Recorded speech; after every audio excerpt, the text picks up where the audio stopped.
ગોંડલમાં મકાન ધરાશાયી થવાની ઘટના સામે આવી હતી। ત્યારે આ ઘટનાની જાણ થતાં જ ગોંડલ નગરપાલિકા ફાયર બ્રિગેડના 20થી વધુ જવાનો ઘટના સ્થળે પહોંચી ગયા હતા। જવાનોએ 3 કલાકની જહેમત બાદ 3 વ્યક્તિઓને બહાર કાઢ્યા। બહાર કાઢવામાં આવેલ વ્યક્તિઓમાં માતા અને પુત્રને ગંભીર ઈજાઓ પહોંચી છે, જ્યારે પત્નીનું મોત નીપજ્યું। બહાર કાઢવામાં આવેલ વ્યક્તિઓમાં મકાન માલિક સુનિલભાઈ વરઘાણી અને તેમના માતા મીતાબેન વરઘાણીને ગંભીર ઈજાઓ પહોંચી છે, જ્યારે ઉષાબેનનું મોત થયું છે। ઈજાગ્રસ્તોને સારવાર અર્થે ગોંડલ સરકારી હોસ્પિટલ ખાતે ખસેડવામાં આવ્યા, જ્યારે મૃતકના મૃતદેહને પીએમ અર્થે ખસેડવામાં આવ્યો।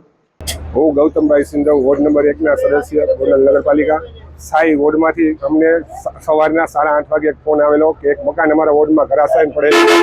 ત્યાં અમે તાત્કાલિક અમારી ફાયરની ટીમ અને ગોંડલ ગણેશભાઈની ટીમ હાજરમાં થઈ અને હાજરમાં 3 વ્યક્તિને બચાવવામાં આવ્યા છે, જેમાં એક વ્યક્તિનું મૃત્યુ થયું છે અને એક જેન્ટ્સ ને એક લેડીઝને બચાવ કરીને હોસ્પિટલે ખસેડવામાં આવ્યા છે।